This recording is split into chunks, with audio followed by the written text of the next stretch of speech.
Welcome, children of God, loved and saved by Jesus. This is the Christ for Discipler podcast. I'm Pastor Paul Steinberg. Great to be with you again.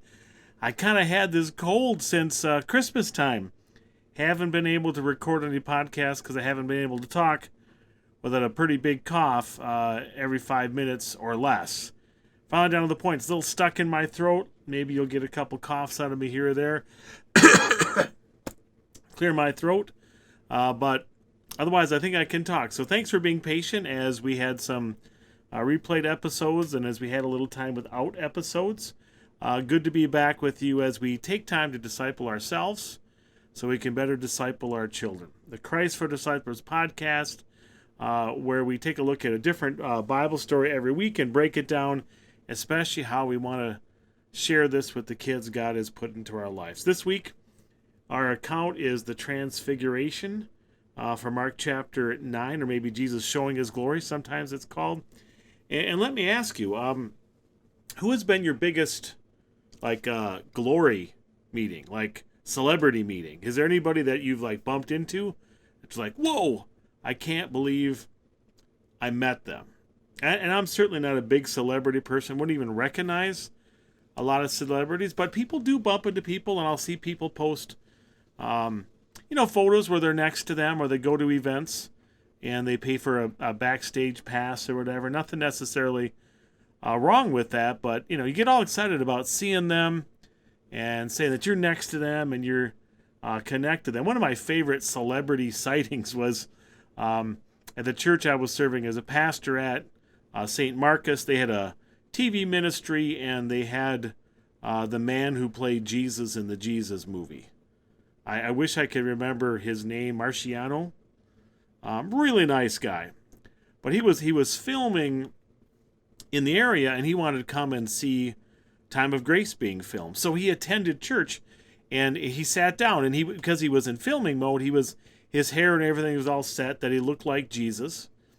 And he sat towards the front, and my good friend Lance Meyer, who loves the Jesus movies, always sits in the front. And the church service began by saying, why don't you get up and say good morning to the person next to you? Well, I was there and got to witness this, and it was fun. Lance stood up, he didn't know that the Jesus actor was there, turned around, and he's like, Jesus, welcome. It was just the coolest thing. They got to see me. I had no idea it was coming, and for someone to welcome Jesus, and of course, the actor was like, no, he's a good Christian guy and everything. But, just that connection. In our account, Peter, James, and John, they had been spending years with Jesus. They really were with the ultimate celebrity, the ultimate being, right? But he looked just like a regular person. There was nothing spectacular in his sight. And then he said, you're my top leadership team. I want to give you the insight. And that's the account of the Transfiguration, where they get a glimpse. And let me read to you from Mark chapter 9, beginning at verse 2. After 6 days, Jesus took Peter, James, and John with him and led them up a high mountain where they were all alone. There he was transfigured before them. His clothes became dazzling white, whiter than anyone in the world could bleach them. And there appeared before them Elijah and Moses, who were talking with Jesus. I mean, there's things about this account you wonder, and you're not sure, but it was clearly a training mission, a teaching mission, just for Peter, James, and John, because of what they were going to go through. They got a glimpse. They got a glimpse of the glory that waits. They see Jesus in the future, and you'd think that would be enough, but on top of that, Moses and Elijah, two individuals that didn't, in one sense, didn't die, didn't have their bodies taken away, and you hear Moses' body being fought over, and Elijah went up in a whirlwind. The biggest heroes of the Old Testament. There's 3 times where there's big miracles that happen in the Bible. Time of Moses, time of Elijah, time of Jesus. So it makes sense. And they're talking with Jesus. I often wonder, did Peter, James, and John immediately recognize Elijah and Moses because it's supernatural? Or did they have some sort of drawings that gave them a clue? Or what was it in their conversations? Or did they kind of ask? We don't want to hear all that. Often people will try to use this and say, well, when they, when we're all resurrected, we'll know each other. There's all kinds of things that we we don't know. That wasn't the point. The point was Peter, James, and John were to be taught who Jesus ultimately is. True God with the power to be in glory and eternally will be in glory with his people, with Elijah and Moses. Right? This is a glimpse. You get to talk with God forever in glory. It doesn't seem that Moses and Elijah were talking with the disciples at all. That really wouldn't be much of heaven, I guess. But they were talking with Jesus. I wonder what they're talking about. We don't know. But this was for them to know that Jesus really was who he said he was, true God, because he's not going to look like it in the future. He's going to look like a loser. And that reminds you and me, as we train our children for Jesus, we have to make sure to give them that gospel, to give them who Jesus is, to show them that, because they're not going to experience it. Right? I mean, celebrity culture is big, and all people, they want to identify with somebody. It seems like that's built into people because we really are set to identify with Jesus, with our God, that we're looking for something bigger than us and say, I'm with them. You know, and celebrity culture is just so big in America. It's kind of crazy.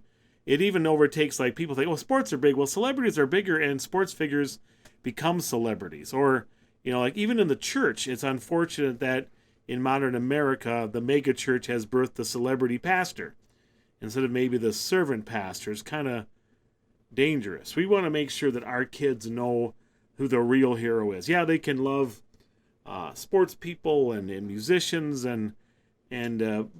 but to see Jesus in us, whether that we're their mentor, their teacher, their parent, to see that and have them say the greatest, the most amazing person that I got to meet was my dad, was my second grade teacher. People tell those stories, and it makes a big impact.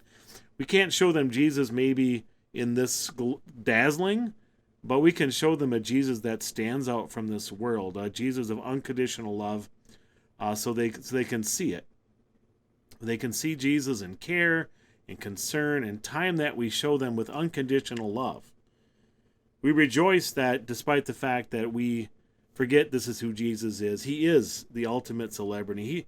He takes time to invite us to be with him, right?